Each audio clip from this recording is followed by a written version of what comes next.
আসসালামু আলাইকুম। আজকে অতীতে ফিরে যেতে চাই। একসময় মানুষ বাস করত জঙ্গলে, কাঁচা ফল খেত, নদীর পানি পান করত, গাছের ছায়ায় ঘুমাতো। তখন গোষ্ঠীবদ্ধ জীবন ছিল, কিন্তু আজ একা হয়ে গেছে মানুষ। তাদের কোনো রাজনীতি ছিল না অর্থের লোভ, ছিল না মিথ্যা প্রতিশ্রুতি বা মুখোশ পরা সম্পর্ক। তখন সবাই জানত, আমার টিকে থাকা মানে আমাদের টিকে থাকা। শিকার করতে গেলে সবাই মিলে যেত।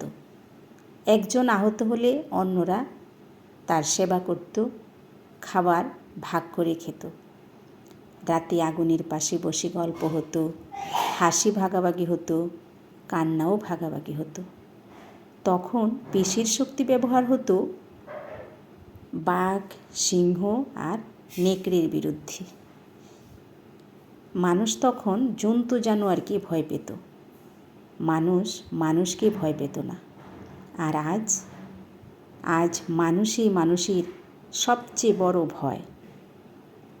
এখন মানুষ স্বীকার করে অন্য মানুষকে, পদমর্যাদা, টাকার কিংবা জনপ্রিয়তার লোভে।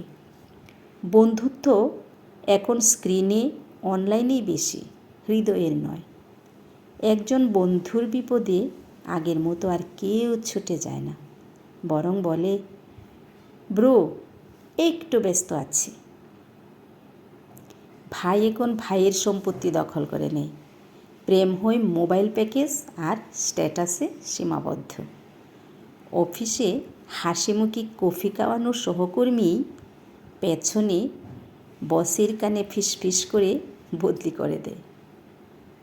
আমরা এমন এক সভ্যতায় বাস করছি যেখানে শুভ সকাল লেখা মেসেজ আছে, কিন্তু আন্তরিক প্রশ্ন, তুমি কেমন আছো, আপনি কেমন আছেন, এগুলো নেই।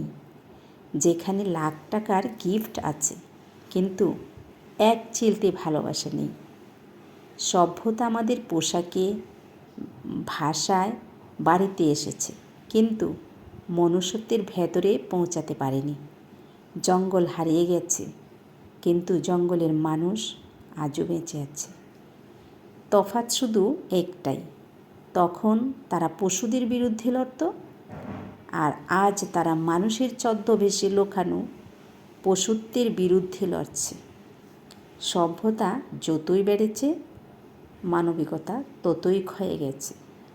মানুষের চোখে এখন আলো আছে, মায়া নেই। হৃদয়ে আছে ধূপকানি, কিন্তু নেই ভালোবাসার চান্দ। আমার প্রশ্ন, আমরা কি আসলেই সভ্য, নাকি আদি মানুষগুলোই সভ্য ছিল? বন্ধুরা, আশা করি প্রশ্নের উত্তরটা দিবেন, খুশি হব। ধন্যবাদ সবাইকে। দেখা হবে অন্য একটি ভিডিওতে।